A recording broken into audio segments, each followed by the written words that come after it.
आपको असम का सिंघम कहा जाता है, ऐसा क्यों? आयुष, ऐसा नहीं, सिंघम जो वर्ड है इट्स अ वेरी फिल्मी word. It's after movie her police वाला ही सिंघम कहा जा सकता है। मैं इस सोच को लेके ताज्जुब हूँ कि एक आदमी जो पूरी अपना ईमान जान सब कुछ लगा के देश के लिए सेवा करता है, बिहार का नाम भी रोशन करता है, वो जब आता है वापस आपके लिए काम करना, आप सीधा उस पर लांछन लगा देते हैं। हाँ, कि बिना जाने कि वो उसकी परिस्थितियां किससे गुजर के आया है, क्योंकि एक्सपीरियंस दूध का जला छाछ भी खूब के पीता वाली बात है। वी हैव टू अंडरस्टैंड कि बिहार को क्या चाहिए और बिहार को let Bihar has to speak. So मैं तो एक हैशटैग चला रहा हूँ, स्पीक अप बिहार, है ना। तो काम करिए, बिहार फर्स्ट, बिहारी फर्स्ट हो जाएगा, जमीन पे काम किया जाए। But unfortunately nobody speak up Bihar and Bihar. एक बहुत बड़े मंत्री जी से मैं बिहार के, मैं मिला था when I was in service, and it was about like I was working against drugs. मैं ड्रग्स के अगेंस्ट काफी काम किया।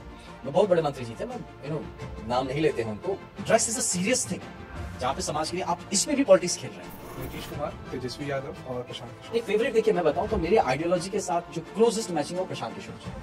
हाँ, आज के दिन कहें कि वो किसी भी वो जो है ना आइडियोलॉजी में लेफ्ट टू राइट में कहीं नहीं पड़ता। उनका मुद्दा भी स्ट्रेट है विकास का, मेरा मुद्दा भी स्ट्रेट है विकास का। His mission your vision, good combination. या सॉर्ट ऑफ आप कह सकते हैं। पर्सनल लेवल पे हमेशा से प्रशांत किशोर जी के इस इनिशिएटिव को बहुत ही सपोर्ट करता रहा हूं, and I will always support him कि he is doing a great job and should go ahead with whatever he is doing, and I am sure पूरा बिहार इस बात को समझेगा, पूरा देश ही समझेगा कि even he has a potential में होगा to come up with a model. लोग समझते हैं मैं किसी का भक्त नहीं, मैं अपने देश का भक्त हूं, मैं बिहार देश का। हाँ, मैं देश भक्त हूं। मैं हर उस आदमी के साथ खड़ा हूँ जो मेरे बिहार की बात करता है, मेरे बिहार के लिए काम करने को तैयार है, मेरे भारत की बात करता है, मेरे भारत के लिए काम करता है। एक चीज पूछूंगा, आपने बहुत सपोर्ट किया यूके 07 बाबू भैया जो यूट्यूबर है। वो ऐसा था, बाबू भैया का जब आना था तो मैं नगांव में एसपी था। मेरा मुल्क, मेरा देश, मेरा ये वतन, शांति का, उन्नति का, प्यार का चमन, इसके वास्ते निसार है मेरा तन, मेरा मन। जोहार, आज के जो हमारे गेस्ट हैं वो बहुत ही ज्यादा स्पेशल है। आसाम के सिंघम इसलिए नहीं क्योंकि वो बहुत अवधि, सिंघम इसलिए क्योंकि अपने स्टाइल, अपने काम से जाने लगे। समाज सेवा में आगे बढ़ने के लिए उन्होंने तय किया कि वो एक राजनीति दल में आएंगे, बट वो निर्दलीय चुनाव लड़े। कहां से? बक्सर से। बिहार के रहने वाले आनंद मिश्रा जी आज हमारे पॉडकास्ट में थे, और उन्होंने पूरे पॉडकास्ट में कैसे युवा आगे बढ़ सकते हैं बिहार झारखंड के, आज उनसे ही सुनते हैं। उन्होंने बहुत अच्छा प्लान बना रखा है ताकि लोग एजुकेशन में आगे बढ़ सके, अपने आप को इंस्पायर कर सके, और सबसे बड़ी बात वो अपने आप को पहचान सके। तो आइए सुनते हैं आनंद मिश्रा जी।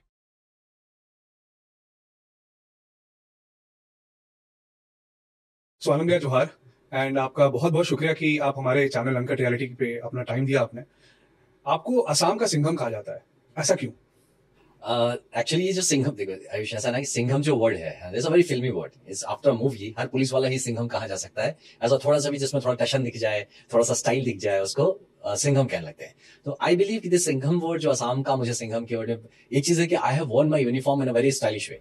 आई carry my uniform in the most, I flaunt my uniform में से, तो क्योंकि क्या है कि जब बचपन से किसी ने सपना देखा होता है वर्दी पहनने का, और जब वर्दी पहनता है यार तो उसकी तो फिर it's like a tuxedo, you are a different man in the uniform. तो वो चीज तो छलक के आता है। तो ये होता है पहला जो सिनेमैटिक अपील। तो नंबर 1 मैं तो उसको ही कहूंगा कि क्यों कहते हैं। और दूसरा बिकॉज ऑफ माई प्रेजेंस जो मेरा था पूरे के पूरे सर्विस लाइफ में, वो डिफिकल्ट सिचुएशंस में रहा है। तो the results have been really something which appears to be unrealistic, appears to be filmy. तो इसलिए लोगों को लगता है कि वो जो रोमांटिसिज्म ऐड हो गया है। अच्छा। तो इसलिए वो मुझे लगता है कि लोग कहना शुरू करते हैं कि Singham and all this things, but I still say कि ये चीज को ज्यादा प्रमोट नहीं करना चाहिए। मैं पर्सनली इसको बहुत ज्यादा अपीलिंग नहीं लगता है मुझे ये चीज। तो I am happy to be just an IPS officer, वो जैसा था, ना कि कोई सिंघम या कुछ। तो भैया जैसे आपने कहा था कहीं कि आप 8th स्टैंडर्ड से आपको इंटरेस्ट आया कि आपको यूपीएससी की तैयारी करनी है। राइट। जनरली 8th के बच्चे को पता भी नहीं होता यूपीएससी क्या है। Right. तो क्या ये बिहार स्टेट की वजह से था या फिर आपके आसपास का ऐसा माहौल था? 8th स्टैंडर्ड में मुझे ऐसा आया नहीं। 8th standard decided, it crystallised. आया तो मुझे 3rd 4th स्टैंडर्ड से ही था। हाँ, तो वो था कि मैंने क्या है कि खुद से बहुत जल्दी रियलाइज कर लिया कि मेरा एप्टीट्यूड किस तरफ जाता है। So I always knew I want to become a cop, मुझे पुलिस वाला बनना है, इसमें कोई शक नहीं था। तो वो जब 6th 7th आते रहे तो व्हेन यू स्टार्ट टॉकिंग क्या बनना है, देन 8th के आसपास I had a discussion with few friends.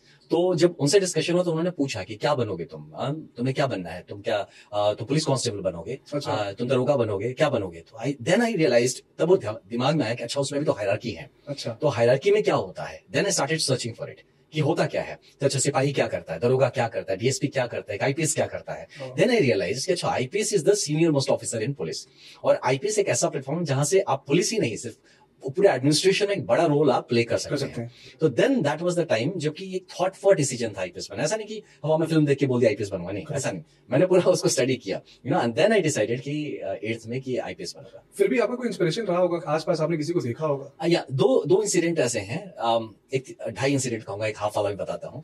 तो पहला इंसिडेंट था जब मैं छोटा था, तो एज आई टोल्ड कि जब स्कूल जाते वक्त ना रास्ते में एक पुलिस कांस्टेबल होते थे वो, तब मैं बाद में रियलाइज किया कि he was a police constable. He used to stand there हमारे स्कूल के रास्ते में ना, वो यूं करके चश्मा पहन के मोटा सा मूंछ लेके यूं खड़े रहते थे। एंड दैट वन, मैं हमेशा यूं देखते देखते उनको पार होता था। ही वाज वन गाय जो कि मेरे दिमाग में आज तक बसा हुआ है। Okay, he had made it sure कि उनका खड़ा होना मुझे लगता था भगवान खड़े हैं। मुझे वो सबसे पावरफुल, सबसे positive, somebody to go to, like ऐसा फील होता था। तो ही मेड इट क्लियर कि मुझे पुलिस बनना है, कि मुझे समझ में आ गया कि ये बंदा एक छोटे बच्चे में सोचिए जो इंस्पिरेशन या जो फेथ जनरेट कर रहा था, तो दैट मेड मी कि नहीं, मुझे भी ऐसा ही बनना है। तो दैट वाज वन पर्सन। दूसरा, मेरे पिताजी कई बार ना वहां पे एसपी ऑफिस में गए थे, कुछ किसी हमारे रिलेटिव का कुछ था, तो मिलने के लिए गए। जब वापस आए, it might be in 6th or 7th standard, तब वो आके शुरू करे बोलना कि वहां पे गए थे, एक यंग लड़का क्या बढ़िया ब्लैक कलर के एम्बेसडर से उतर के आता है, एकदम स्मार्टली एकदम से चल के जाता है, सब उसको सैल्यूट करते हैं। लाइफ हो तो ऐसी होनी चाहिए। पापा ने बोला। हाँ, तो मुझे रियलाइज हुआ कि अच्छा, there is somebody who is inspiring my और इंप्रेसिंग माय फादर।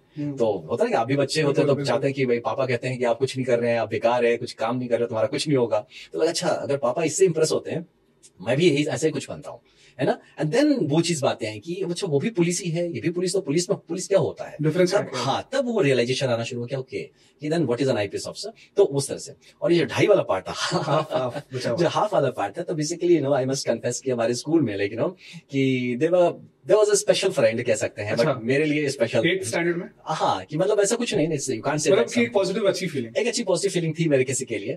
तो उनके साथ जब डिस्कशंस में आया ना, तो आई वाज लाइक चैलेंज्ड कि यू डोंट स्टडी, तुम ऐसे कि लफंडरी करते हो, तुम ऐसे घूमते रहते हो। I was in martial arts and karate, तो मैं थोड़ा एनर्जेटिक था, तो I would do things which nobody would do. मैं कहीं से कूद जाऊं, कहीं से चढ़ जाऊं, किसी पेड़ पे से चढ़ के कुछ, जहां कोई नहीं कुछ, तो हाँ वैसा था। तो स्कूल में तो आई वाज दैट, लाइक कि ऐसे लफंडरी करते हो, तुम कुछ नहीं करना, तुम्हें लाइफ में बी सीरियस, ये वो 8th स्टैंडर्ड है, तुम्हारा बोर्ड एग्जाम आ रहा है, व्हाट। मैंने कहा यार बात तो सही है, तुम्हें करना क्या है जीवन में। तो मैं वही, दैट वाज द पॉइंट मैंने स्टार्ट किया, मुझे करना क्या है, मतलब कल बात करते, कल आके बताता हूँ क्या करना है। हाँ, तब मैंने कहा पुलिस बनना है। तब ये बात है, पुलिस में क्या बनना है, पुलिस कांस्टेबल बनना है, दरोगा बनना है, क्या बनना है। हाँ, तब मैं बोला कि अच्छा इसमें भी है, मैं बता कल बात करते हैं। वेंट बैक, एक मित्र था, उसके साथ बैठा, रिसर्च किया, पूरा चीज निकाला, केम बैक अगले दिन, आके फिर बोला मुझे आईपीएस ऑफिसर बनना है। क्या बात है। तो वापस अगले दिन आप, या आई टोल्ड कि मुझे आईपीएस ऑफिसर बनना है। तो उसको पता था आईपीएस, तो do you know what is an IPS officer. मैं कहा हाँ आई नो। तो वो इतना पढ़ाई कर लोगे तुम, हाँ कर लेंगे।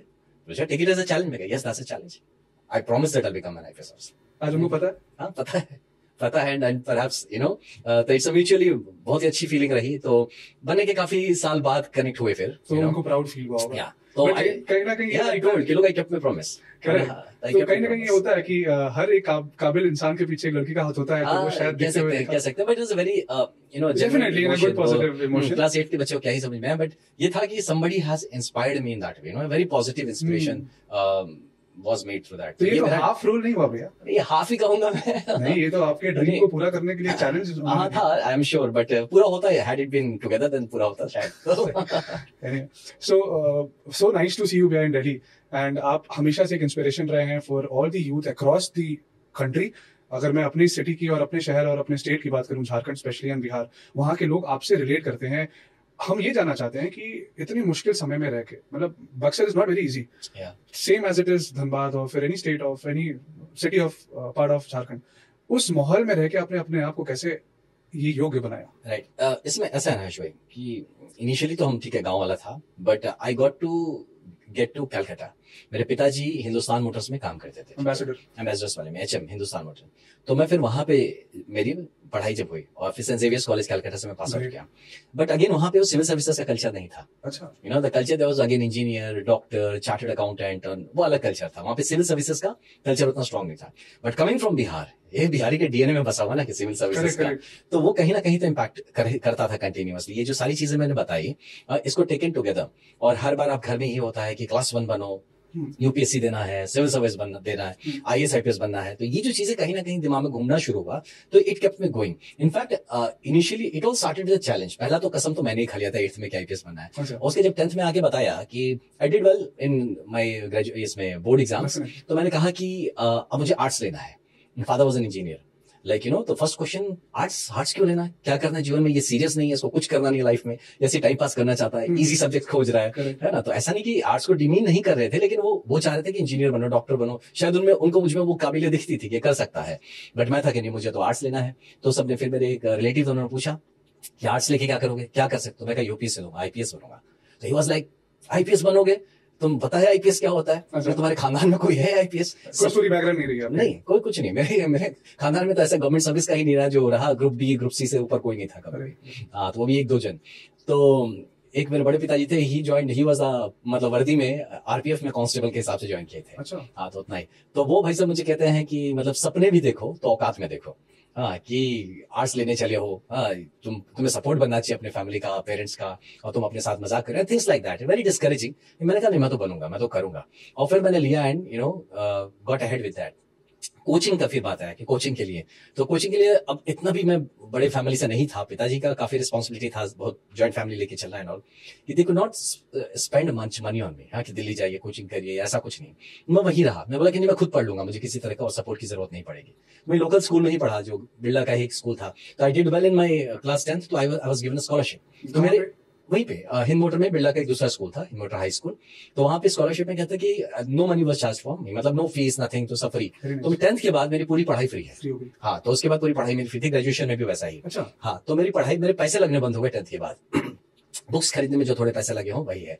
तो दैट वाज इट। एंड मैं कभी कोचिंग भी नहीं गया। तो I never went for any coaching, no private tuitions, nothing like that. तो मैं काफी कुछ करता था लाइफ में, सच पूछिए तो मैं भी इनको अवॉइड करता था कि वो अननेसेसरी मुझे पुलिंग कर लेंगे यार। अच्छा। इतना तो मैं मार्शल आर्ट्स में था, used to do play guitar and lot of other things in life. तो इसमें क्या होता, मुझे लगता था यार उसमें कौन जाता है, इतना ही तो पढ़ना है, उसके लिए अलग से फिर क्या पढ़ना है। और I used to feel confident about my self कि मैं कर लूंगा। तो ये सब चीज के लिए ही, तो इसलिए जैसा आपने कहा कि हाँ, जब आप गाँव आते थे, जब आप अक्सर आ रहे हैं, जब भी गाँव पे जाते तो ये महसूस होता था कि ये समाज हमें कहीं ना बड़ा कटाक्ष करता है। हाँ, अरे बड़ा तैयारी करने चले हैं, इस टाइप से मुझे लगता था, बड़ा नेगेटिविटी बहुत फील होता था नो, कि अरे बड़े आए चले, आज भी है आई नो, तो बड़े आए, बड़े नो तैयारी करने चले हैं, देख लीजिए कितने ही आए। हाँ, कितने लोग गए दिल्ली में जाके तैयारी तो किए नहीं, शादी करके आ गए। तो इस टाइप की बात है। तो but then I used to feel it more challenged कि नहीं यार, ये तो करना ही है।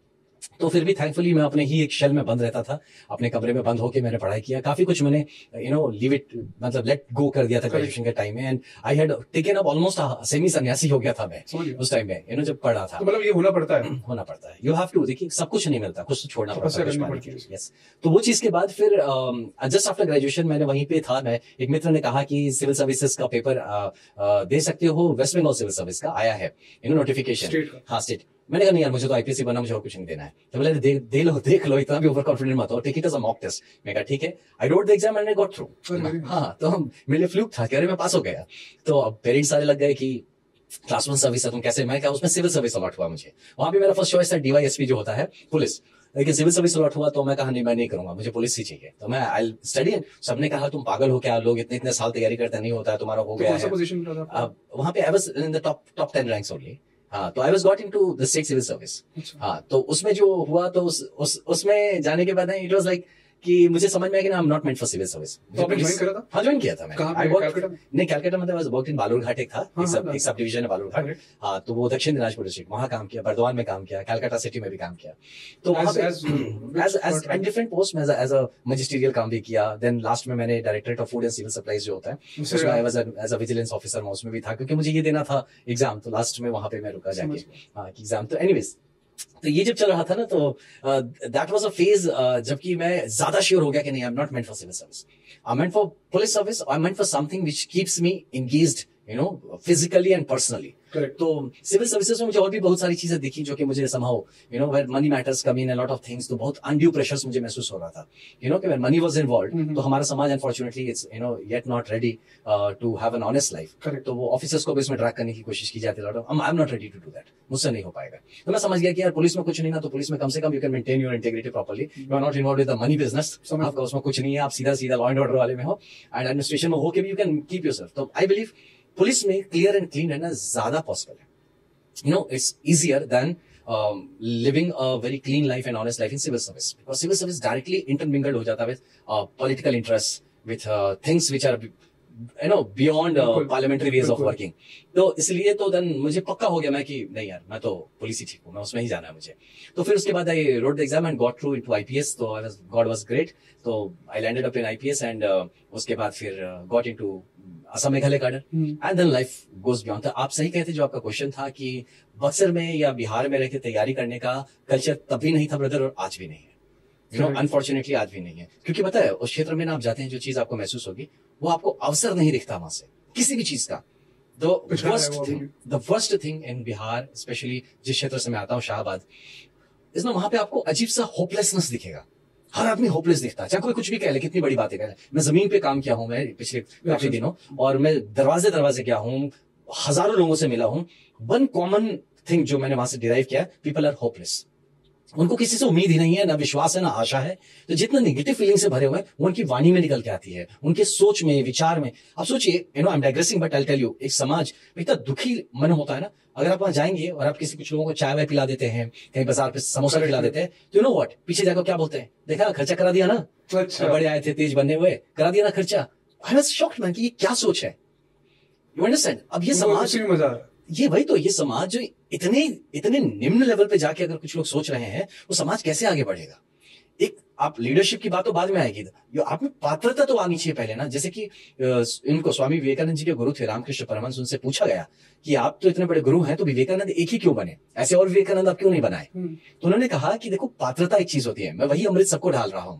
अब कोई प्लेट लेके खड़ा है, कोई गिलास लेके खड़ा है, कोई बड़ा सा सुराही लेके खड़ा है, आप में पात्रता हो तब तो आप एक्सेप्ट करें जो आपको मिल रहा है. तो कहीं ना कहीं मुझे लगता है हमारे समाज में ये कमियां रही हैं. मैं समाज को खाली नहीं बोल रहा है, कुछ तो ऐसा सोशल रिफॉर्मेशन की जरूरत है.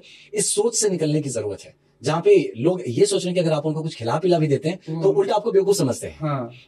आप कुछ अच्छा कर रहे हैं, अगर आप कहीं भला करते हैं ना, तो आपको सीधा कहीं अच्छा you are earning well and all, सीधा कहेंगे 2 नंबर ही काम कर रहा हूँ. करेक्ट, ये है नैरेटिव. ये नैरेटिव. अब मैं जैसे पहुंचा वहां पे, एज एन आईपीएस है, बहुत पैसा कमाया हूँ, बहुत कमा करके आया है, ये इलेक्शन में खर्चा करेगा. मुझे सोच को लेके ताज्जुब हो कि एक आदमी जो पूरी अपना ईमान जान सब कुछ लगा के देश के लिए सेवा करता है, बिहार का नाम कहीं रोशन करता है, वो जब आता है वापस आपके लिए काम करना, आप सीधा उस पर लांछन लगा देते हैं. हाँ, कि बिना जाने कि वो उसकी परिस्थितियां किससे गुजर के आया है. तो ये सोच अगर हमारे समाज को है, हम उसको कैसे हम खींच के निकाले. वो एक और लास्ट आपको एक एग्जांपल बताता हूं. My understanding of our society, कि एक आदमी कीचड़ में गिरा हुआ है. इतना मीननेस आ गया है कभी कभी, मैंने महसूस किया ये चीज को, कि एक आदमी कीचड़ दलदल में गिरा हुआ है. आप उसको बोलते हैं हाथ बढ़ा के, हाथ दो, अपना हाथ बढ़ाओ, हाथ दो, मैं तुम्हें निकालू, हाथ दो, वो नहीं देता है. फिर आप कहते हैं अच्छा मेरा हाथ ले लो, तब आपका हाथ पकड़ लेता है. And then you help him take out. ये लेवल आ गया. आप मदद भी करना चाह रहे हैं ना, तो लगता है उनको कि ये मुझसे कुछ लेने आया है, ये मुझे लूटने आया है, ये मुझे एक्सप्लॉइट करने आया है. द मोमेंट यू स्टार्ट की नहीं ठीक है, जब उनको फायदा वो पर्सनल दिखने लगता, पर्सनल, सोशल नहीं, पर्सनल फायदा जब दिखता है तब आपसे जुड़ते हैं.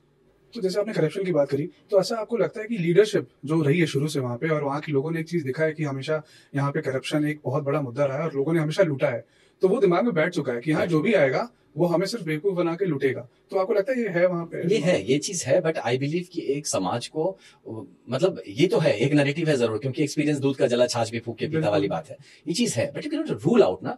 मेरा एक्सपीरियंस ऐसा हो सकता है. देखिए, एक पॉजिटिव माइंडसेट आना जरूरी है. तो समाज में जो मैं सामाजिक लीडर्स हैं, स्पेशली मैं तो कहूंगा हमारे जितने भी धार्मिक गुरु है ना, तो रादर देन हमें भगवानों की कहानी या माइथोलॉजी समझाने की जगह आप उनमें आशा की किरण जगाइए, आप उनमें भरोसा जगाइए, आप उनमें खुद पे भरोसा करना दिखाइए, ट्रस्ट करना सिखाइए. आप ये सिखाइए कि आप समाज को क्या देते हैं, वो ज्यादा इंपॉर्टेंट है ना कि आपको समाज क्या देता है या आपको क्या मिलता है. मतलब अपने राइट्स के बारे में उनको समझने से ज्यादा जरूरी है अपनी ड्यूटीज के बारे में समझें. तो ये मैं मानता हूं, क्योंकि हमारा समाज अभी देखिए कहाँ जो कांड हुआ, तो धर्म की जगह पे लोग सबसे ज्यादा धर्म के इर्द गिर्द अभी भी जुड़ते हैं. तो मैं धार्मिक गुरुओं से ये अपील करता हूँ, रिक्वेस्ट करता हूँ कि आप हमारे समाज को ये दर्शन दीजिए, इस मार्ग पे ले जाइए कि वो सामाजिक हित कैसे हो, उस पर ज्यादा फोकस करें, किस तरह से वो समाज के लिए एक अपनी तरफ से कंट्रीब्यूट कर सके, इस बात पे ज्यादा ध्यान दे. ये जो सिविक सेंस है, समाज में जीने का जो कला है, उस पर ज्यादा ध्यान दे, रादर देन की बाकी जो हमारी धार्मिक कहानियां सुनाने या बताने, या उसमें भी अगर बताते हैं तो इस बात पे ज्यादा फोकस हो. क्योंकि अब बताओ, मैं आपको और एक छोटा एग्जाम्पल बताऊं. आप बड़े बड़े लोग यार, देखता हूँ ऐसे रूम पे बैठेंगे ना, आप उनको मान लीजिए कुछ देते, मिठाई देते खाने को, वो मिठाई लेंगे और उसके नीचे का जो पैकेट है ऐसे करके ऐसे फेंक देंगे यहीं पे। आई एम लाइक शॉक्ड, यहाँ पे आपका पानी पियेंगे, कुछ यहीं पे हाथ धो लेंगे, वहां पे ये है नहीं, बट आई मीन टू से कि ये सारी चीजें जो सिविक सेंस है, और ये पता है क्या, ये जो मानसिकता है, this is seen in each part of their life. आप उनके जीवन के हर एस्पेक्ट में आपको ये दिखना शुरू हो जाएगा। क्या ये क्या चीज है, मतलब आप इस बात का, अगले का बैठने का रिस्पेक्ट नहीं कर रहे हैं कि उसका घर है, उसका जगह है, गंदगी नहीं फैलाना है, मतलब ये आप इतने अपनी ककून में बंद हैं, सेल्फ सेंटर्ड हो गए हैं कि आपको अगले का अस्तित्व को आप रिस्पेक्ट ही नहीं कर रहे हैं। तो इन सब चीजों से जब तक हमारा बिहार या हमारा समाज नहीं निकल के आएगा ना, तब तक बिलीव मी, हम जो लीडरशिप की बात करते हैं, लीडर तो है लेकिन आप लीडरशिप लेने को तैयार भी नहीं है। तो क्या होता है, मैं बताऊं, मैं जब इलेक्शन में गया था तो मुझे लोग कह रहे हैं कि भैया जो आप विकास की बात करते हैं ना, विकास समझ में नहीं आता। लालू जी अपने टाइम पे क्या करते थे, उन्होंने इस बात को क्लियर कर दिया था, कि हमको विकास नहीं सम्मान चाहिए। अच्छा, है ना, तो ये जो फैक्ट लालू जी ने स्टार्ट कर दिया था कि मतलब कि रिस्पेक्ट ओवर डेवलपमेंट, मतलब कुछ भी हो तो आप सीधा उसको सम्मान, आत्मसम्मान अपने उस चीज पे इस तरह से घुमा दीजिए कि विकास की बात जो है वो आपको मतलब एकदम कुछ समथिंग आउटलैंडिश लगे।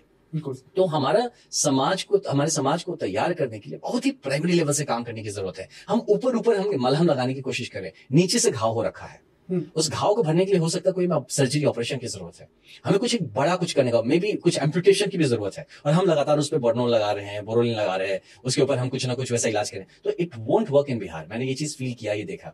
तो जो लीडरशिप की हम बात करते हैं वो कहीं ना कहीं जमीनी लीडरशिप पे हमको काम करने की जरूरत है। ऊपर से तो अच्छे लीडर्स आ जाएंगे, भाषण अच्छा दे लेंगे, बातें अच्छा कर लेंगे, बट अगेन वो फिर उसी किसी एक दो चक्कर में वो गोल गोल घूम के ऊपर में एक सुनामी क्रिएट करते हैं जो कि नीचे में इफेक्ट नहीं पड़ता है। तो हमारे लीडर्स कौन होंगे, टीचर्स, शिक्षक जो है वो हमारे लीडर्स हैं। अब क्योंकि जो बच्चे स्कूल कॉलेजेस में आते हैं, आप देखिए, आप शिक्षक का हाल जाके देखिए वो क्या कर रहे हैं, उनकी खुद की हालत इतनी खराब है हमारे शिक्षक की कि वो खुद ही डिमोटिवेटेड है। एक डिमोटिवेटेड शिक्षक किसी को कैसे बच्चे को मोटिवेट करेगा, उसको सिखाएगा। तो I mean lot of interlinked issues हैं जो कि बिहार या उस हमारे जो क्षेत्र में है। इसीलिए जो आपने कहा ना कि वो वहां से तैयारी का भाव, जो बच्चे कहते हैं बिहारी अच्छा कर रहे हैं, लेकिन बिहारी बिहार में रह के अच्छा नहीं कर पा रहे। बिहारी को अच्छा करने के लिए बिहार से निकलना पड़ रहा है। मतलब there is something which needs to be corrected in Bihar itself। हमें, हमारे लोगों में टैलेंट है, सब कुछ है। मैं बता रहा हूँ आपको, मैं किसी के साथ अभी जैसे यहीं पे भी मिला, मतलब दिल्ली में ही किसी से मिला, उससे मैं गांव पे भी मिला था, है ना। He was a different man in the village, और यहाँ एक अलग सोफिस्टिकेटेड सा जेंटलमैन मुझे मिला। सोसाइटी चेंज करती है। Yeah, that's what I was thinking। यार बंदा सेम है, वहां पे अजीब से बिहेव करते हैं, यहाँ जी अलग, अच्छा, मतलब I like his persona here, मुझे अच्छा लगा यहाँ पे उसको देख के। तो ये क्या हो रहा है, मतलब ये चीज क्या है। और एक आपको लास्ट एग्जांपल बता के टेक योर नेक्स्ट क्वेश्चन, कि मैं एक बड़े सीनियर अफसर को, जो मैं रेजिग्नेशन डाल दिया था, उनसे बात किया, तो मैं बोला सर मैं तो जा रहा हूँ Bihar, I want to work for my Biharis and my Bihar, तो आप भी क्यों नहीं आते सर, आप रिटायर होने वाले हैं, आप जैसे लोग आए तो सर कुछ। तो कहता है देखो Anand, I don't support your decision, गलत कर रहे हो। जो भी अच्छा आदमी है, समझदार आदमी है, वो बिहार छोड़ के निकल चुका है। अच्छा, सोचिए, एक बहुत सीनियर आदमी की। और जो बचे हैं वो दो टाइप के लोग बचे हैं, या तो किसी काम के नहीं है, और या तो दूसरे हैं जो किसी काम के नहीं, उनको एक्सप्लॉइट कर रहे हैं। अच्छा, और हाँ, तो ये इस टाइप का मानसिकता आ गया है। तो कहीं ना कहीं ब्रदर, आई थिंक पूरा फोकस होकर हमको बिहार के लिए काम करने की जरूरत है। और हमारी ये जो बिहार की बात है ना, जो हम लोग, ये जो एक नेशनलिज्म का बिहार, मैं वहां भी जब बक्सर में इलेक्शन लड़ा था, नहीं हम तो मतलब नेशनलिज्म की बात, अरे भाई साहब पहले आप अपनी गलियां ठीक कर लीजिए, अपने स्कूल ठीक करा लीजिए, अपने हॉस्पिटल ठीक करा लीजिए। ये जो एक है ना, nationalism has become a fad, कि मतलब ना ओवर नेशनलिज्म दिखा नहीं, तो कहीं कहीं रीजनलिज्म भी जरूरी है। पहले आप बिहार का सोचिए, पहले बिहारी का सोचिए। आप जब सशक्त होंगे, एक सशक्त बिहार ही सशक्त भारत बना सकता है। एक कमजोर बिहार सिर्फ ताली बजा सकता है, जबकि पूरा भारत विकसित हो रहा होगा, बढ़ रहा होगा। हम बिहार से बैठ के सिर्फ ताली बजा पाएंगे, और तब भी सब हमको ब्लेम करेंगे कि बिहार एक घर का कमजोर बच्चे जैसा है, जो कि सारे बच्चे तो अच्छा हो गए, पढ़ लिख ले, परिवार को चला रहे हैं, एक कमजोर रह गया, अब उसको सब मिलकर चला रहे हैं। तो हम बिहार को कहीं ना कहीं उस लाइन में ढकेलते जा रहे हैं। इट्स टाइम कि आप बिहारी अस्मिता की बात करें। Regionalism, Bihari regionalism over nationalism, ये कहीं ना कहीं समझेंगे तभी आप नेशनल यूटिलिटी की तरफ काम करेंगे। कहीं ना कहीं जब आप खुद मजबूत बनेंगे, तभी आप राष्ट्र को मजबूत बनाएंगे। एक कमजोर बिहार कैसे बात कर सकता है एक मजबूत भारत की? तो इसीलिए ये थॉट प्रोसेस भी हमारे समाज में उतरना जरूरी है। आप जब चुनाव पे आते हैं, यार पॉलिटिशियन का तो काम ही आपके मुद्दे भटकाने, वो इनकी बात करेगा, उनकी बात करेगा, किसी तीसरे चौथे की बात करेगा, किसी अलग देश की बात करेगा, वो आपकी गली की बात नहीं करेगा, आपके स्कूल की बात नहीं करेगा, आपके हॉस्पिटल्स की बात नहीं करेगा। मैं जाता था जब कैंपेन में, तो बच्चे लोग बुजुर्ग सब पता है क्या, भैया चलिए चलिए आपको ये ब्रह्म बाबा के मंदिर ले चलते हैं, अच्छा। काली जी के मंदिर ले चलते हैं, हमारे देवस्थान पे ले जाते हैं। वो बहुत ही अच्छे मन से ले जाते थे और ले जाके भैया भगवान आपको आशीर्वाद दे, आप सांसद बनिए, ये सब करा देते थे। उसके बाद हम बात करते, तो मैं उनसे हमेशा यही कहता था कि यही तो हम गलत हो जाते हैं ना मेरे भाई, कि जब कोई भी आदमी आपके गांव आता है आप पहले उसको आशीर्वाद दे देते। आपका जरूरत था आप मुझे ले आते, पहले ये टूटे हुए सड़क दिखाते, ये ओवरफ्लोइंग नाली दिखाते, अपना मतलब जो स्कूल जो टूट पड़ा है उसको दिखाते, जहां हॉस्पिटल जहां पे मवेशी बांधे गए हैं वो दिखाते, और वो सब दिखाने के बाद आप मुझे मंदिर ले जाते और कहते कि आनंद भैया कसम खाइए कि आप बन जाएंगे तो ये सब ठीक कराएंगे। तब वो अप्रोच आपका होना चाहिए। आप पहले ही किसी को भी आप आशीर्वाद दे देते हैं बिना समझे, फिर बाद में कहते उसने धोखा दे दिया।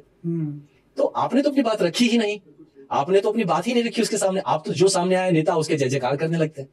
आप अपनी बात रखिए। आप तो सिर्फ नेता, एक तरफा बात हो रहा है वहां पे, नेता अपनी बात रखते चला जाता है, आप अपनी बात नहीं रखते और फिर कहते कि हमारी बात सुनी नहीं जाती। आप बोलते वहां है जहां से उनके कान तक नहीं पहुंचते।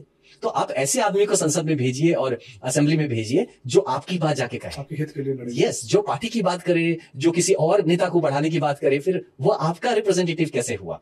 ये बात जब तक हम लोग नहीं समझेंगे तब तक बिलीव मी बिहार हमेशा एक्सप्लॉइट होता रहेगा। और सही में बिहार को सिर्फ एक वोट बैंक की पॉलिटिक्स में एज अ वोटर यूज किया जाएगा, इकोनॉमिक्स में एज अ मार्केट यूज किया जाएगा, and the whole production industry में एज अ लेबर यूज किया जाएगा। तो वी हैव टू अंडरस्टैंड कि बिहार को क्या चाहिए और बिहार को let Bihar has to speak. So मैं तो एक हैशटैग चला रहा हूं कि स्पीक अप बिहार, है ना। तो मैं इसको करने वाला हूं, मैं बल्कि आपके सारे लोगों से कहूंगा please do this, hashtag speak up Bihar and let Bihari's speak. And सिर्फ ना दूसरों पे मंतव्य नहीं करना है, कमेंट नहीं करना है, आप मुद्दे की बात करिए, आप अपनी बात करिए, आप उस बात के बारे में बात करिए जिससे बिहार का कुछ भला हो। हम ये इस पे बात करके वो बढ़ गया, वो खराब कर दिया, उसने मेरे साथ, ये सब नहीं करना है। आप इस पे बात करिए हम कैसे बढ़ेंगे, बिहार कैसे बढ़ेगा। That's what. बिहारी फर्स्ट जैसे आपने बोला। और देखिए ये तो मैं कहूँगा पॉलिटिकल, ये तो स्लोगन्स हैं, बिहार फर्स्ट बिहारी फर्स्ट, हमारे चिराग जी भी कहते हैं। हाँ, बट मैं सच में एक्शन में नहीं नजर आ रहा, वो चीज जमीन पे नहीं दिखता है ना। इतने साल से तो वो भी रहे हैं पावर में, जहां जहां रहे हैं, एमपी रहे हैं, उनके लोग रहे हैं, एमएलए रहे हैं। We have to go back and take the report card कि पिछले 10 सालों में क्या किया। उनको बहुत क्रेज है भैया बिहार में। वही तो बिहार में मैंने कहा कि आप चमक जाइए, बिहार मेरा भी बहुत क्रेज है। आप आइए वहां पे बक्सर की तरफ आएंगे ना तो लोग ऐसे बिहेव करेंगे कि लगेगा कि अरे यार आप कितने बड़े महान हैं। लेकिन मुझे पता है मेरी औकात है, आई वाज ऑलवेज ग्राउंडेड। मुझे लोग चढ़ाते हैं, मैं जानता हूं मैं कितने पानी में हूं, उसमें मैं कभी भी डबल माइंड में नहीं रहा। लेकिन my point is only this कि सारे नेताओं से मेरा यही अपील है कि सिर्फ बात कर नहीं करना है, जमीन पे काम करना है। क्योंकि remember you are part of this history in the making. सिर्फ बात, ये सब रिकॉर्ड हो रहा है, आप सिर्फ बात कर रहे हैं, काम कर रहे हैं। काम करिए, बिहार फर्स्ट बिहारी फर्स्ट तो हो जाएगा, जमीन पे काम किया जाए। But unfortunately nobody speaking for Bihar and Bihari's. Everybody, सबका कोई किसी को खुश करने में लगा है, कोई किसी और की बात रखने में लगा है, but nobody is actually talking about Bihar and Bihari's. Believe me, nobody. तो आज देखिए हम स्पेशल स्टेटस की मांग कर रहे हैं, स्पेशल लेकिन कोई ये नहीं पूछ रहा है ये क्यों ऐसी हालत क्यों हो गई कि हमको ये मांगना पड़ रहा है। अच्छा मान लीजिए आप मांग रहे हैं स्पेशल स्टेटस, तो स्पेशल जो हम कैटेगरी ये अपने लिए फैसिलिटीज मांग रहे हैं उसका करेंगे क्या? इसका रोड मैप किसी के सामने रखा गया है? क्या करने वाले हैं? पहले भी तो पैकेजेस मिले हैं बिहार को, उन पैकेजेस का हुआ क्या? हो गए कहां वो पैसे? क्या डेवलपमेंट हुआ उससे? और अब जो आप मांग रहे हो उससे क्या करने वाले हैं? How, where is your vision plan? आप विजन सामने रखिए और फिर मांगिए, तो हम सबकी आवाज में दम आएगा ना। आज सब बस जैसे तोते की तरह सब कह रहे हैं हमको स्पेशल स्टेटस, सब लोग उस पर वीडियो बना रहे हैं, सब उस पर लिख रहे हैं, लेकिन भाई साहब करेंगे क्या स्पेशल स्टेटस आने से? हमारा विजन क्या है? How is it? आपके इंडस्ट्री में बूस्ट करेंगे, इंडस्ट्री के लिए क्या चीज है? What is your plan for the industries? आप एम्प्लॉयमेंट कैसे जनरेट करने वाले हैं? आप किस तरह से उसको एज अ प्रोडक्शन हब बनाने वाले हैं? कैसे आईटी सेक्टर में आप आगे बढ़ने वाले हैं? वो आपके सेंटर्स कौन से हैं जिसको आप बढ़ाने वाले हैं? Where is this basic plan? ये है नहीं, और हम सब लोग मिलकर खाली रो रहे हैं। तो हम रोआंसू बच्चे जैसे दिखते हैं ना। When I am discussing with my friends तो कहते हैं यार तुम लोग खाली रोते रहते हो, you don't have a vision, you don't have a plan, खाली मांगते रहो। तो मांग के करोगे क्या? तो I think public should know. अगर कोई बड़े लोग हैं जो कहते हैं नहीं हमारे पास विजन है, तो भाई साहब हमको भी दिखाओ विजन। मुझे नहीं पता आपका विजन क्या है, आपका प्लान क्या है। ये मत कहिए मैं पढ़ता नहीं हूं, मैं पढ़ता हूं, but I am still to get there to your actual vision and plan की स्पेशल स्टेटस मिल जाएगा, स्पेशल हमारे जो आप डिमांड हम कर रहे हैं बिहार के लिए मिल जाएगा। तो what is the plan? Next 3 महीने में क्या होगा? 6 महीने में क्या है? बाय द एंड ऑफ 24 क्या है हमारे लिए? बाय एंड ऑफ 25 क्या है projection? Yes, and development has to be quantifiable development. It can not be कि आप डेवलपमेंट के नाम पे डेवलप करें। एक बहुत बड़े मंत्री जी से मैं बताऊं बिहार के, मैं मिला था when I was in service, and it was about like I was working against drugs. मैं ड्रग्स के अगेंस्ट काफी काम किया हूं। मैं बहुत बड़े मंत्री जी थे, मैं नाम नहीं लेते हैं उनको, but I hope he sees it and he will remember our conversation. मैंने उससे पूछा कि सर आप तो ड्रग्स के ऊपर है, उन्होंने हमने भी ड्रग्स पे दे देखो कागज पत्री सब दिखाया हमको ड्रग्स पे। मैंने कहा सर अप्रोच क्या रहेगा, इसको कैसे करेंगे? तो यार किया जाएगा, इसको करा जाएगा, आप जैसे लोग करेंगे। मैंने कहा वो तो ठीक है सर, बट आपने कुछ सोचा होगा, अगर आपका मुहिम है, आप क्रेडिट ले रहे हैं इस पे, तो क्या सोचा है आपने, क्या अप्रोच रहेगा आपका? आप ही बताइए। आई वाज शॉक्ड कि ये आदमी इसको भी पॉलिटिक्स कर रहा है यार। Drugs is a serious thing, जहां पे समाज के लिए आप इसमें भी पॉलिटिक्स खेल रहे हैं। आप जस्ट इसमें हवाबाजी करके अब 5-10 लोग आके उस पर ट्विटर में हाँ बहुत बढ़िया, हम आपके जय हिंद जय भारत, आप बहुत अच्छा कर रहे हैं करके हम उनको चढ़ा देंगे। पूरा बिहार लगेगा बहुत काम हो रहा है। जमीन पे आके देखिए, बक्सर में जाके रेलवे स्टेशन के पास में देखिए, लोग ड्रग्स खा के पड़े हुए हैं। I feel so infuriated sometimes ना यार, कि मैं खुद डंडा लेके उठूं और जाके सब कुछ ठीक करता हूं। तो लॉट ऑफ प्रॉब्लम्स मैं उनको बताया कि सर इसमें 3 तरह के अप्रोच कर सकते हैं आप। इसमें किस तरह से आप सप्लाई रिडक्शन पे काम करेंगे, डिमांड रिडक्शन पे काम करेंगे, हार्म रिडक्शन पे काम करेंगे। अच्छा तो ये सब कैसे करेंगे यार? आपके पास भी तो ब्यूरोक्रेट्स हैं, वो क्या कर रहे हैं? मैं तो उनको भी क्वेश्चन करता हूं। मैं भी तो उसी अकेडमी से निकला हूं जिससे बाकी सब निकले हैं। ऐसा नहीं रोका जाता। I don't know, maybe I don't know what क्या किया जा रहा है, but my problem is brother, मेरे बिहार को सब नेग्लेक्ट कर रहे हैं। And I really feel pain for this, I really feel pain for this, and we need to do something for Bihar together.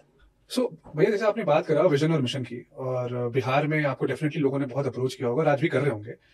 मैं 3 नाम लूंगा, उसमें से आपके फेवरेट कौन है और आप किसके साथ अगर जाना चाहें तो किसके साथ जाएंगे? नीतीश कुमार, तेजस्वी यादव और प्रशांत किशोर। देखिए, politics is all about possibilities, मैं यही कहूंगा, है ना। और जब बिहार के हित में मैं देखिए बेसिकली मैं हर जगह बताता हूँ, एंड कहते हैं ना अनअपोलोजेटिक हिंदू, तो उस हिसाब से मैं बात करता हूँ हमेशा कि मैं बचपन से संघ से काफी क्लोजली जुड़ा रहा। अच्छा। हाँ, तो मैं शाखाओं में जाना, और हमारे जो इर्द गिर्द हमारा सर्कल भी संघ से रिलेटेड रहा है। तो कहीं ना कहीं वो एक भाव जो होता है कि राष्ट्र प्रेम के लिए, चरित्र निर्माण से राष्ट्र निर्माण, और ये सब चीजें, ये सब मेरे प्रिंसिपल्स इन लाइफ रहे हैं। तो इसको बिना कॉम्प्रोमाइज किए, जहां मुझे पॉलिटिकल स्पेस ऐसा मिलता है जहां से मैं बिहार के लिए और भारत के लिए काम कर सकूं, मैं करूंगा। एक रिसेंटली मैं किसी से मिला था, उन्होंने बड़ी अच्छी बात कही है कि पता है आनंद जी, विचारधारा जो होता है ना, वो सब पब्लिक के लिए होता है, राजनीति तो वो सिर्फ सत्ता के लिए होती है। And he said a very correct thing कि अगर आपको विचारधारा में घूमना है तो आप लेखक बनिए, स्कॉलर बनिए, प्रोफेसर बनिए, वक्ता बनिए।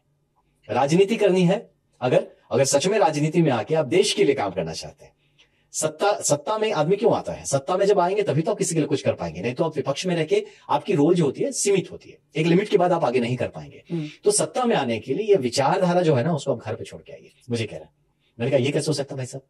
होता है ऐसा ही, नहीं तो आप विचारधारा के में आप एक्सप्लॉइट होंगे, आपकी विचारधारा को लगा के आगे लोग आपको एक्सप्लॉइट करेंगे, और आप जिस मकसद से आए हैं काम करने के लिए, वो आप नहीं कर पाएंगे, पूरा नहीं कर पाएंगे। हाँ, तो ये कहीं ना कहीं देखिए एक सही बात है, एक प्रैक्टिकल बात है, बट मैं फिर भी कहता हूं कि मेरा जो अपना पर्सनल विचारधारा है, ये तो नहीं बदल सकता। दैट्स माय कैरेक्टर, ये मेरा चरित्र है, बदल जाए तो चरित्र कैसा, तो ये तो नहीं बदलेगा। लेकिन मेरे विचारधारा को मेंटेन करते हुए मुझे जहां पे जो भी political space, strong political space मिलेगा, एक ऐसा जहां पे मैं अपने लिए जगह नहीं खोज रहा हूं, मैं फिर बताऊं, मैं सिर्फ एक ऐसा प्लेटफॉर्म चाहता हूं जिससे मैं लोगों के लिए, अपने बिहार के लिए काम कर सकूं, भारत के लिए काम कर सकूं। तो इसके लिए हम वेरी ओपन माइंडेड हूं अब, क्योंकि मैं पहले बड़ा जटिल माइंडेड था कि नहीं यार मैं तो इनके अलावा और कुछ सोच नहीं सकता, लेकिन वो एक तरफा प्यार हो गया भाजपा के लिए मेरा, है ना। मेरे सब सारे मित्र कहें कि तुम्हारा एक तरफा प्यार है यार, है ना। मैं फिर भी कहता हूं कि नहीं, देखो देश में एक ये ये एक नया जो मतलब अमृत काल जो क्या इन्होंने नाम भी दिया था, एक आ रहा है या आया है, ये कहीं ना कहीं तो यही कर सकते हैं, दूसरा कोई कर नहीं पाएगा। एटलीस्ट अभी देश में तैयारी किसी और की नहीं है उस लेवल पे काम करने की। तो मैं बड़ा सपोर्टिव रहा हूं, अभी भी सपोर्टिव हूं, मैं सच कहता हूं, मैं आई am not against that, but कुछ लोग उसमें जरूर हैं जो कि अनफॉर्चुनेटली वो यूज कर रहे हैं, भाजपा को भी यूज कर रहे हैं और देश को भी यूज कर रहे हैं, और स्पेशली हमारे बिहार का कंडीशन तो बहुत बुरा है इस मामले में। तो मुझे इस बात का दुख होता है कि मैं यहाँ पे कुछ देने आया था, मैं मांगने नहीं आया था। लोगों को लगा मैं पोस्ट मांग रहा हूँ, भाई साहब मैं पोस्ट पे था, I was having an IPS, छोटा तमका नहीं होता है, इसको करने के लिए, पाने के लिए जो लगता है, वो जो मिला है उनको पता है, और जिनको नहीं मिला उनको और ज्यादा बेहतर पता है। तो वो अगर बंदा छोड़ के आता है, वो अपने लिए नहीं आ रहा है, लेकिन यहाँ वो लोग जो अपने लिए पॉलिटिक्स कर रहे हैं, वो ऐसे आदमी को कभी सिस्टम में नहीं आने देंगे। कॉम्प्लेक्स भी उनको पता है ना कि अगर ये आ जाएगा यार, तो ये तो फिर नैरेटिव ही अलग बात करेगा। ये तो उस डेवलपमेंट हो गया, बिहार की जनता सचेत हो गई, तो वो क्वेश्चंस रेलेवेंट पूछेगी। फिर आपको एक नारा दे के आप उसको बरगला नहीं सकते। वो बात ये हो रही है, आप दूसरी बात करने लगे और वो समझ ही नहीं पाए बेचारे। यही होता है, हम नैरेटिव ही चेंज कर देते हैं, आप नए नए नैरेटिव्स खड़े कर देते हैं लोगों को, जो पब्लिक समझ ही नहीं पाती है। व्हाट्सएप यूनिवर्सिटी पे चल रहा है सब कुछ, हाँ, सोशल मीडिया पे आप अलग ही कहानी चला रहे हैं, आपने पूरे फौज बना रखे हैं, और उसमें फौज हर मतलब एक ही झूठ बार बार बोलते लगता है कि वही सच है। तो ऐसी चीजों से बचना और बचाना दोनों जरूरी है। हम जो समाज में है, जो सच में देश हित, जो सच में राष्ट्र हित में काम करना चाहते हैं, नहीं तो राष्ट्र हित का नाम लेके बहुत सारे ऐसे लोग हैं जो अपना स्वहित, पर्सनल हित अपना साध रहे हैं। तो ये चीजें, इसलिए मैंने आपने जो कहा कि आपको किसके साथ जाना चाहिए, आपके फेवरेट अगर मैं पूछूं, नहीं फेवरेट देखिए मैं बताऊं तो मेरे आइडियोलॉजी के साथ जो क्लोजेस्ट मैचिंग हो प्रशांत किशोर जी है। हाँ, आज के दिन में कहें कि वो किसी भी वो जो है ना आइडियोलॉजी में लेफ्ट और राइट में कहीं नहीं पड़ते हैं। उनका मुद्दा भी स्ट्रेट है विकास का, मेरा मुद्दा भी स्ट्रेट है विकास का। He is mission your vision, हाँ, गुड कॉम्बिनेशन। या सॉर्ट ऑफ आप कह सकते हैं, but I really appreciate him, you know, कि at least he has started this narrative, at least उन्होंने वो चीज शुरू किया कि लोग इस लाइन में सोचना तो शुरू किया, यू नो। अभी उनके साथ स्ट्रॉन्ग चीज क्या है कि he is a man of organisation, वो he has created a very good organisation. जब आप संगठन के रूप में बात करते हैं ना, संघ ही शक्ति कलयुगे, तो कलयुग में संघ में ही शक्ति है, मतलब जब संगठित होते हैं उसमें शक्ति है। हम जैसे जो इंडिपेंडेंट लोग हैं, अकेले लोग हैं, तो उनकी बात को लोग सुनते हैं, समझते हैं, सराहते हैं, मानते नहीं, है ना, क्योंकि उनको अनफॉर्चुनेटली जो हमारे अपनी पर्सनल कमजोरी होती है, तो हम अपने कमजोर होते हैं ना, तो हम सामने जितना बड़ा संगठन देखते हैं, जितने ज्यादा लोग देखते हैं, तो वी फील अफिलिएशन आता है उसके लिए लगता है कि हम मजबूत के संग जुड़ रहे हैं। जब अकेला आदमी दिखता है, वो चाहे भगवान ही क्यों ना उतर जाए, उनको कमजोर ही लगेगा।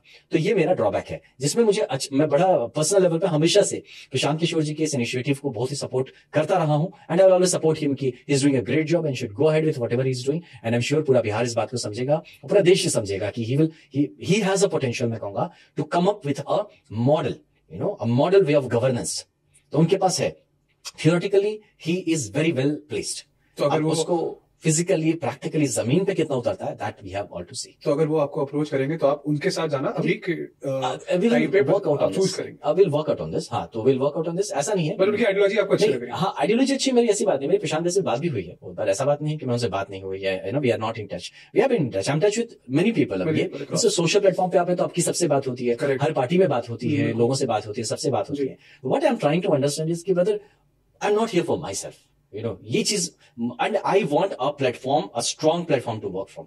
नहीं तो हम अपना प्लेटफॉर्म खुद क्रिएट करेंगे, you know। लेकिन मैं यहाँ, ये मुझसे नहीं हो पाएगा ना कि मैं किसी और के सपने पूरे करने के लिए मैं पीछे पीछे पीछे घूमता रहूं। नहीं, मुझे बिहार का सपना पूरा करना, मुझे भारत का सपना पूरा करना, मैं उसके लिए काम करूंगा। मैं मोदी जी के विजन की बात करता हूं, मैं मोदी जी के पीछे पीछे घूमने के भी तैयार नहीं हूं, मैं उनके विजन के लिए जरूर काम कर सकता हूँ, सिपाही बन के।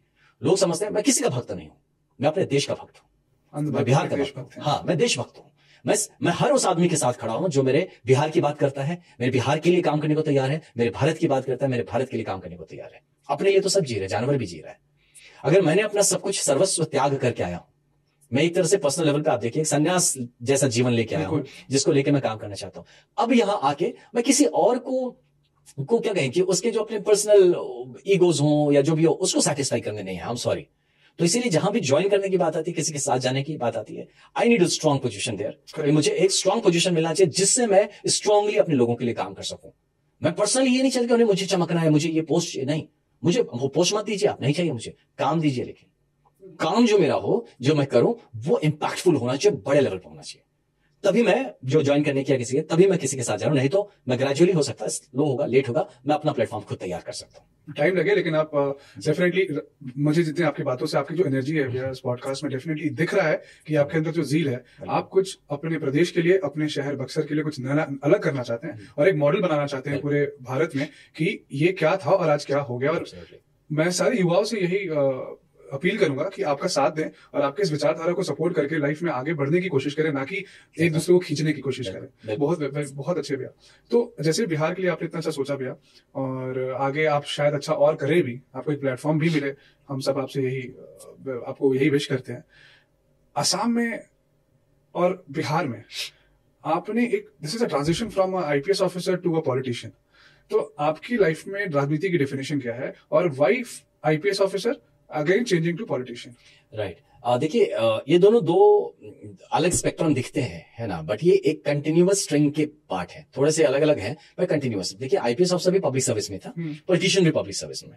IPS as an IPS officer आप फॉर्मली पब्लिक सर्विस में होते हैं, ड्यूटी बाउंड पब्लिक सर्विस में होते हैं, जिसमें कि आपका कंडक्ट रूल्स होते हैं जिससे आप बंध के आपको एक पर्टिकुलर तरीके में काम करना है। एज अ पॉलिटिशियन आपके जो बॉर्डर्स है वो बड़े वेग होते हैं, यू नो, इसमें ऐसा बंधा नहीं कि आप ये कर सकते हैं, ये नहीं कर सकते हैं। तो ये जो फ्रीडम है ना इस तरफ, यू नो, काम करने का, और आपका जो आयाम खुल जाता है आप, हाँ, तो इसीलिए मेरा ये शिफ्ट है। मैं आईपीएस में भी काम कर रहा था, लेकिन मुझे कहीं ना कहीं लगता था कि मेरे एक लिमिट्स है, एक लिमिट के बाहर मैं नहीं निकल पा रहा हूँ। I have energy to work, I have zeal to work. मेरे पास कुछ ऐसे विजन्स एंड आइडियाज आते थे जो मुझे लगता था बड़े लेवल पे इंप्लीमेंट, लेकिन मैं उसमें रहकर नहीं कर पाऊंगा। तो इसलिए मेरा ये इधर आना जरूरी था। ये जरूर है कि मैं खुद के लिए अगर सोचता तो मैं आईपीएस में रहता, यू नो, लेकिन मैं इस तरफ आया हूं बिकॉज मुझे ऐसे बच्चे दिखते हैं हमारे क्षेत्र में वहां पे जो भी आईपीएस बन सकते हैं। अच्छा। लेकिन उस पास अवसर नहीं है, वो अवसर उनको कौन क्रिएट करके देगा? कोई नहीं दे रहा है, सब अपने अपने में बिजी हैं। समबडी हैज, वो पता है वो कर सकता है, उसको बस हल्का सा पुश की जरूरत है, शायद पुश भी नहीं, बस पीछे उसके हाथ सपोर्ट रख दीजिए ना, उसको महसूस हो जाए कोई है, वो निकालेगा। ये मिसिंग है। मैं देखा ना हमारे क्षेत्र में एक चीज अगर आप कहें कि क्या कम है, एजुकेशन, हेल्थ, ये कुछ नहीं, अवसर, अपॉर्चुनिटी ना, हर क्षेत्र में अपॉर्चुनिटी नहीं है। और तो और क्या है कि वो वहां पे लोगों के अंदर वो एक हेल्पलेसनेस आ गया है, यार नहीं हो पाएगा हमसे, कोई है नहीं हमारे साथ। वो मॉरल सपोर्ट भी उनको मिल जाए ना तो वो कर लेंगे। ये चीज मुझे फील हुआ और मुझे लगा नहीं, मैं सिर्फ ये आईपीएस में रह के अपनी नौकरी करके अपना करियर बना के यार मैं जाति कर रहा हूं। हर बार जब गांव जाता हूं, मैं अपने दोस्तों से, अपने भाइयों से, अपने लोगों से, गांव के लोगों से मिलता हूं तो उनको बड़ा खुश होता है, अरे आनंद भैया आए हैं, आनंद भैया के साथ फोटो खिंचा के खुश है। बट यार क्या वो चीज है, वो क्यों खुद नहीं बन सकते ऐसा या हमसे बेहतर? जब मैं उनमें बात करता हूं मैं काबिलियत देखता हूं, मुझसे बेहतर है वो, मुझसे भैया हमको आपके जैसा बनना। क्यों आपको हमारे जैसा बनना? आपको आपके जैसा बनना है, आपको बेहतर बनना है अपने आप को। अब हाँ बिल्कुल। तो इसीलिए this shift from there to, I mean from IPS to. और कुछ लोग कहेंगे, कह रहे हैं कि यार आईपीएस में थे, आपने तो ट्रेनिंग किया, ये किया, वो किया, गवर्नमेंट के पैसे आपने बर्बाद कर दिया, पोस्ट खराब कर दिया। ऐसे भी लोग हैं शहर में। हाँ कुछ लोग हैं जो कहते हैं आपने पोस्ट खराब कर दिया। मैंने कहा भाई साहब, जिस दिन आईपीएस छोड़ के अगर मैं बिजनेसमैन बन जाता तब आप ये कह सकते थे। मैं पब्लिक सर्विस से पब्लिक सर्विस में आया हूं, जो ट्रेनिंग वहां मिली है उसको मैं जितना सा यूज कर सकता था, यहां आके उसको और बड़े लेवल पे मैं यूज कर सकता हूं। उस ट्रेनिंग का और बेहतर फायदा मैं पहुंचा सकता हूं समाज को। और अब तो बिना वेतन के भी करूंगा काम। तो मैं पब्लिक सर्विस करूं, पहले तो आप पैसे लेता था, मैं मुझे सैलरी देता, अब तो आपसे सैलरी भी नहीं ले रहा, फिर भी काम वही कर रहा हूं। तो आप ऐसा ना कहें कि मैं अपने ये सब टाइप की जो हमारे कुछ लोग होते हैं ना जो इर्द गिर्द, उनको छांटना बड़ा जरूरी है। जरूरी है, कट शॉर्ट कर रहा हूं। मेरे भी इर्द गिर्द ऐसे कुछ लोग हो गए कि जो कि मुझे लगा कि नेगेटिव वाइब्स क्रिएट कर रहे थे। It's very important to get out of those. और पता है मुझे क्या लगता है कि आप जब अपने टाइम पे आपको ये फील इसलिए हुआ क्योंकि आपके टाइम पे मेंटरशिप नहीं थी, और अभी वो चीज आपको दिख रही है कि वहां के लोगों में, क्योंकि अभी उसी जगह से निकले, तो अगर सही दिशा अगर आप दिखा देंगे तो पता नहीं वो जगह मिरेकल है, you are a blessing for them. Blessing इसलिए मैं बोल रहा हूँ कि अगर मैं भी वहां होता, अगर आप मेरे जिले धनबाद में होते और अगर आप जैसा एक इंसान हमारे यहाँ भी होता, तो मैं हमेशा हर दिन आपसे सीखना चाहता, अपने आप को खोजता। और आपने हमेशा एक चीज कहा है कि अपनी दिल की सुनो। और आपसे ये सीखकर डेफिनेटली लोग आगे और बढ़ेंगे, और बक्सर के लोग तो अच्छा करेंगे। मुझे इतना उम्मीद है कि आप उनके अंदर चेंजेस लाएंगे भैया। बिल्कुल ये हम करेंगे। और मैं बताऊं कि बक्सर के लोगों में वो बात है, लेकिन कहीं ना थोड़े से मैं देखा वहां पे कि सब साथ थे, लास्ट में वही जाति के नाम पे, पार्टी के नाम पे, है ना, सब बरगला गए। सब होने लगे, नहीं ये होगा वो। मैं वही सोचा यार माटी के लिए कोई क्यों नहीं आगे बढ़ रहा है? सब पार्टी कर रहे हैं, माटी कौन करेगा? जो माटी हमें सपोर्ट दे रही है उसके बारे में कोई नहीं। मैं अकेला लड़े जा रहा हूँ, अकेले बोले जा रहा हूँ। मैं बार बार बोल रहा हूँ कि पार्टी से ऊपर सोचिए, माटी के लिए सोचिए। Think of your land. आप पहले, वही बात ना मैं कह रहा हूँ, आप जब तक खुद मजबूत नहीं बनेंगे आप कहां चले दिल्ली को मजबूत करने? आप पहले अपने घर को मजबूत करिए मेरे भाई। पहले अपने बच्चे की अपॉर्चुनिटीज का सोचिए। थिंक अबाउट अपने स्कूल का सोचिए जो वहां का। आप खुश हो रहे हैं कि नया पार्लियामेंट बन रहा है, नया दिल्ली बन रहा है। भाई साहब हमारा गांव जाके देखो ना, अभी भी गांव के बीच से ओवरफ्लोइंग नाला बह रहा है ना। हमारे हॉस्पिटल्स में अभी भी मवेशी बांधे गए, तो बहुत बुरा हाल है। तो इसको नहीं करके जब हम ये सब करते हैं, आई फील बैड कि मतलब हम पिछड़ रहे हैं जब पूरा भारत तेजी से आगे बढ़ रहा है। जस्ट आपने नर्मदा नदी क्रॉस करिए, नीचे जाइए, देखिए किस स्पीड से भाग रहा है भारत, किस स्पीड से भारत चल रहा है। और हम देखिए यहाँ पे किस चीज में बिजी है, पॉलिटिक्स को खींचने में। पॉलिटिक्स में क्या, politics has become an and in itself. राजनीति खुद में ही एक अंत बन गया है, जबकि राजनीति एक माध्यम मात्र है। राजनीति अपने में अंत नहीं, एक माध्यम है सामाजिक काम करने के लिए। लेकिन यहाँ पे सामाजिक चीजों को हम एक्सप्लॉइट कर यूज कर रहे हैं राजनीतिक अपने फायदे उठाने के लिए। उल्टा हो गया है, उल्टा हो गया। बहुत अच्छा डेफिनेशन है यार। तो इसीलिए मेरे लिए राजनीति एक माध्यम है, मेरे लिए राजनीति अंत नहीं है। मुझे पॉलिटिशियन नहीं बनना है, मुझे नेता नहीं बनना है, मुझे अपने समाज के लिए काम करना है। और इसीलिए आपने अपनी सैलरी का 1/3 मतलब 1/3 ऑफ योर सैलरी आप हमेशा कंट्रीब्यूट करते हैं अपने। बिल्कुल, मैं हमेशा से बहुत अच्छी चीज है। मैं बताऊं आयुष भाई कि मैं मतलब लोग कहते हैं अभी, अब जैसे मेरे पास देखिए तो एक प्रॉपर अपना, मैंने अपने घर भी नहीं मेरे पास है आज के दिन में, नहीं खरीदा कभी है ही नहीं। कहां से खरीदूं मैं? पैसे जो मिलते मुझे लगा पता नहीं यार कल रहूं ना रहूं, क्योंकि मैं जिस ऑपरेशनल सिचुएशन में रहता रोज गोलियां चलती थी। मैं तो जिंदा बचा हूं, ये बहुत बड़ी बात है। तो मैं जिंदा हूं तो अपने लिए तो नहीं जिंदा हूं। काफी चैलेंजिंग था आपका वो। That's what. तो इसीलिए मैं खुद के लिए नहीं सोचता कि अगर मेरे पास सैलरी है तो अगर किसी का भला हो सकता है। तो मेरी माँ मुझे बचपन में बाजार नहीं भेजती थी इस कारण से, कि मैं पैसे देंगे मैं जाके किसी को खाना खिला दूंगा, किसी को हेल्प कर दूंगा। बचपन से ही रहा है। अब ये क्या फितरत ही रह गई है ऐसे। मैं आज भी ऐसा हूं, मेरे पास पैसे बचते नहीं है। जैसे मैं मेरे खुद के भी पैसे मैं अपने पास नहीं रखता हूँ, मैं दे देता हूँ किसी को, भाई जब एक्सपेंडिचर्स करने हो आप लोग करते रहिए। मैं अपने हाथ से दूंगा तो मेरा हाथ खुला हुआ है, वो रुकता नहीं है। तो ये चीज के चलते this is a bad thing. Bad financial management में नहीं, लेकिन आपको ये नहीं पता आपके जरिए कितने लोग आज हाँ ये सही बात है, सो पा रहे हैं। That's true, that I agree. हाँ मुझे पता है, मुझे पूरा यकीन है कि ये पावर जब आपके पास आएगा, आप जब सिस्टम में रहेंगे तो पता नहीं आप बिहार के लिए क्या ही अलग कर देंगे। और आयुष भाई मैं बताऊं, ये जो पावर्स की बात है मुझे खुद के लिए नहीं चाहिए। एक इंसान को अच्छे से मतलब सेल्फ रिस्पेक्ट के साथ जीने के लिए कितना ही चाहिए होता, कुछ नहीं चाहिए होता आपको, आप किसी की तालीम नहीं चाहिए। एक पहाड़ पे मैं ऐसा आदमी हूँ जो अपनी मोटरसाइकिल लेके पहाड़ पे जाके अपने गिटार के साथ बैठ के मैं उसमें मतलब सब कुछ अनुभव कर सकता हूँ। जीवन का परम सुख मेरे लिए वही हो सकता है कि पहाड़ों में कहीं से मिस्टी सी जगह पे, जहाँ पे मिस्ट हो, हल्के बादल हो, वहां पे मैं, मेरा गिटार, मैं अकेला, कोई नहीं चाहिए मेरे साथ ताली बजाने वाला, मेरे म्यूजिक सुनने वाला, मैं खुश हूँ। मेरा पूरा प्रयत्न ही सिर्फ इस मात्रा के लिए, एक मात्रा के लिए मैं समाज में हूं, क्योंकि मुझे ये कहीं ना कहीं अंदर से ये अनुभूति है कि एवरीबडी, जिस फीलिंग को मैं महसूस कर सकता हूं वो सबको महसूस होना चाहिए। जिस खुशी को मैं छू के आया हूं, जिस सुख को मैं छू के आया हूं, वो सबका हक बनता है उस पर, और सबको वो मिलना चाहिए। मुझे अपॉर्चुनिटीज लाइफ में मिली जीवन में, मैंने जीवन में सब कुछ देखा, सब बेहतरीन चीजों को देखा, सबको दिखना चाहिए, सबको मौका मिलना चाहिए। मुझे तकलीफ होगी अगर मेरे खुद के गांव के, घर के, समाज के बच्चे वो नहीं देख पाए जो मैं देख के आऊं। मैं 7 स्टार फैसिलिटीज देखा हूं, मेरे बच्चों मतलब मेरे गांव घर के बच्चे जो देखिए तो उन्होंने तो कुछ भी नहीं देखा है। वो तो आज उनको अच्छे से आप कहीं पे बिठा के चाइनीज खाना खिला दीजिए तो उसमें खुश हो जाता है, अरे भैया ये तो बड़ा अच्छा है। यार कहाँ है हम? Don't they deserve? कि हमारा बिहार डिजर्व नहीं करता है एक अच्छा जीवन? तो इसीलिए मैं कहीं ना कहीं लगा हुआ हूं कि किस तरह से अपने लोगों को, किस तरह से अपने समाज को और पूरे भारत को वो हर चीज वो उनके सामने परोस दीजिए, फिर वो चूज कर ले क्या खाना है नहीं खाना है, लेकिन ये ना हो कि उनको अवसर ही ना मिले। करेक्ट है ना? तो मैं उसी समाज की का एक एक क्या कहूं, कोशिश, एक प्रयत्न को लेके आगे बढ़ा हूं कि जिसमें कि हमारे समाज के समक्ष सब कुछ रहे and we are in a position to decide कि हमें क्या करना है क्या नहीं करना है। तो ये ना हो कि नहीं हमें तो अपॉर्चुनिटी, मेरे पिताजी जैसा अभी बताते हैं, हमें तो किसी ने बताया ही नहीं यार कि सिविल सर्विसेज भी हो सकता था, तो हम भी तब IAS IPS बन सकते थे। तो आज वो जो तो हमारे जनरेशन को ये ना हो कहीं भी कि यार हमें तो पता ही नहीं चला कि ये भी कर सकते थे, काश मुझे ये सपोर्ट मिलता तो मैं ये कर देता। तो इसीलिए उनके समक्ष सब कुछ रख देना है और फिर उनको उनकी काबिलियत के हिसाब से वो जितना बढ़ सकता है उतना उनको बढ़ने देना है। कोई भी ऐसा ना हो कि काबिलियत ज्यादा है, भैया हम तो MA करके पान की दुकान खोल के बैठे हैं टाइप्स, क्यों होता है? तो उसमें उनको अपॉर्चुनिटी नहीं दिखा लाइफ में, क्योंकि घर तो चलाना है, तो लोग उल्टा उनको ब्लेम करने लगते हैं। जैसे बहुत सारे चलते हैं MBA चाय वाला एंड ग्रेजुएट पान वाला और इस तरह की बहुत सारी चीजें जो चलती हैं। तो इसको अगर ठीक से समझा जाए तो ये कटाक्ष है समाज के ऊपर। ये लोग बहुत ही अच्छे फ्रेंचाइजी इनका चल रहा है, ये अच्छे बिजनेसमैन है। ये ऐसा नहीं कि वो यार MBA करके अब चाय बेच रहा है, ऐसा बात नहीं है। They are doing a big time business कर रहे हैं, अच्छा काम कर रहे हैं। लेकिन अब ये बात को समझिए, कटाक्ष है कि आपका जो अचीवमेंट है लाइफ में, उस हिसाब से आपका कंट्रीब्यूशन के लिए मौका नहीं मिल रहा समाज में। आप कर सकते हैं लेकिन आपको मौका ही नहीं मिल रहा। तो वही बात आ गई अपॉर्चुनिटी, अवसर। तो इस अवसर को हम कितना क्रिएट कर सकते हैं, इसकी तरफ हम सबको लगना जरूरी है। और चाहे जो भी काम करें, जो भी पॉलिसी बनाए, जैसे इम्पैक्ट असेसमेंट जरूरी है। इम्पैक्ट पड़ना चाहिए लोगों पे। हाँ, कि इम्पैक्ट हुआ कि नहीं हुआ। हमने बात किया, हमने काम किया, हमने बिल्डिंग बनाई, उसके बाद हुआ क्या? अभी यहाँ पे आप देख लीजिए गवर्नमेंट के पॉलिसीज प्रोजेक्ट्स वगैरह आप देखिए ना, भैया ये हमने स्कूल बना दिया, ये हमने हॉस्पिटल बना दिया, हमने यहाँ पे ये मशीन डाल दी, और जस्ट 2 महीने बाद जाके देखिए उसका हालत कि क्या हो गया। हमारे बक्सर का सदर अस्पताल का वेलबींग सेंटर बना, वहाँ पे क्या वेलबींग है, वहाँ पे जाके देखिए। छोटी छोटी बातों में आपको रेफरल करके बाहर भेज दिया जाता है कि जाइए आप एम्बुलेंस में मर जाइए, पहुंचिए मत। तो ऐसी चीजें कि हमें इम्पैक्ट असेसमेंट जरूरी है, हमें फॉलो अप जरूरी है, सुपरविजन जरूरी है। चीजों को अगर कुछ हो रहा है, और ये सबको, पॉलिटिशियंस को और ब्यूरोक्रेट्स को, ये सबको करने की जरूरत है। बिना मॉनिटर किए वही ना, कहते हैं कि what is followed up is done. जो फॉलो अप नहीं होता वो डन नहीं होता नहीं है। तो ये लैकिंग दिखा मुझे एडमिनिस्ट्रेशन में, बिहार में अगर देखा जाए तो। आपने कर दिया, भूल गए।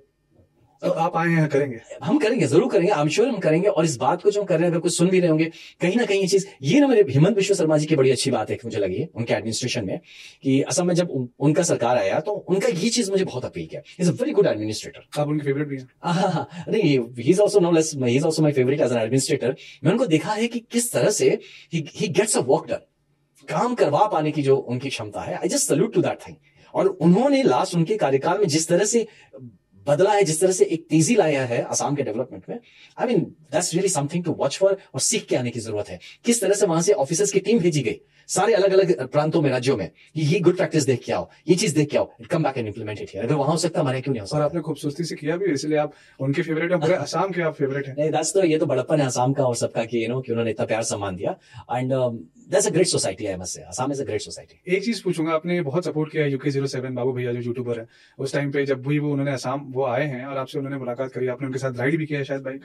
थोड़ा सा। तो काफी यूट्यूबर्स को भी आपने वहां पे सपोर्ट किया है। या वो ऐसा था, बाबू भैया का जब आना था वहां पे, तो मैं नौगांव में एसपी था, तो मुझे बताया गया, मैं नहीं जानता था फ्रैंकली, तब तक मैं उनको नहीं जानता था, मुझे बताया गया कि is a very big influencer और इनकी बात काफी सुनी जाती है यहाँ की युवा समाज में, and I was fighting against drugs. मैंने हाँ, तो मुझे लगा कि अगर ये युवा इनकी बात सुनता है तो आई ask him to speak against drugs, you know, because I wanted कि he should become a social messenger। समझ गया। तो मैं उनको इसलिए वहां पे इनवाइट भी किया, उनको बोला कि आप बोलिए इसके अगेंस्ट, है ना, कि नशा करना है तो कुछ बेहतर चीज की जाए ना, इतनी सारी चीजें हैं, इससे गलत चीजों का नशा क्यों, सब्सटेंस अब्यूज क्यों करना है। आपने अच्छा यूज किया। हाँ, तो उनको मैंने वो करा, तो इसलिए उनको मैंने वहां पे उस टाइम सपोर्ट किया था। सोशल कॉज के लिए। या बिल्कुल, मेरा वही है कि देखिए मेरा क्या है, as an IPS officer I don't need somebody to promote me और कुछ के लिए, मैं उनकी अच्छाई को, उनके फेम को यूज करना चाहता था वहां के लोगों के लिए, वहां की युवा के लिए। तो यही मेरा अप्रोच रहता है कि समाज के जैसे भला हो जाए। लास्ट में भैया बस आपसे एक रिक्वेस्ट है, you are a good singer. अरे नहीं, लास्ट में 2 लाइनें आपकी फेवरेट युवाओं के लिए, एक मैसेज। नहीं, युवाओं के लिए नहीं, देखिए या you had mention before the interview कि आप ऐसा कराएंगे, बट आई मस्ट से कि गिटार होता तो मैं नॉट वेरी गुड सिंगर। हाँ, मैं गुनगुना लेता जैसे नहीं अच्छा गाते हैं जरा। मेरा एक जो फेवरेट गाना है वो वही है कि मेरा मुल्क, मेरा देश, मेरा ये वतन, शांति का, उन्नति का, प्यार का चमन, इसके वास्ते निसार है मेरा तन, मेरा मन, है वतन, है वतन, है वतन, जाने मन, जाने मन, जाने मन। तो that has been my approach towards music also, कि म्यूजिक में भी मुझे ऐसी चीजें ज्यादा अच्छी लगती है जो अपीलिंग होती है, देश के लिए होती है।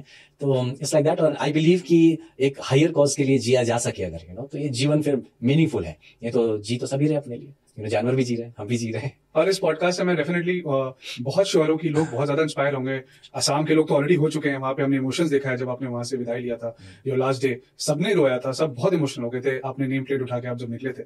उसके बाद आप बिहार आके आपने यूथ को इतना ज्यादा इंस्पायर करा है, तो बिहार अब बदलने वाला है आपके लीडरशिप में, आपके सुपरविजन में, और आपको मैं बहुत भैया गुड लक विश करता हूँ और उम्मीद करता हूँ अगली बार जब हम मिलें तो एक नए बिहार की स्टोरी के साथ। Thank you so much and thank you for this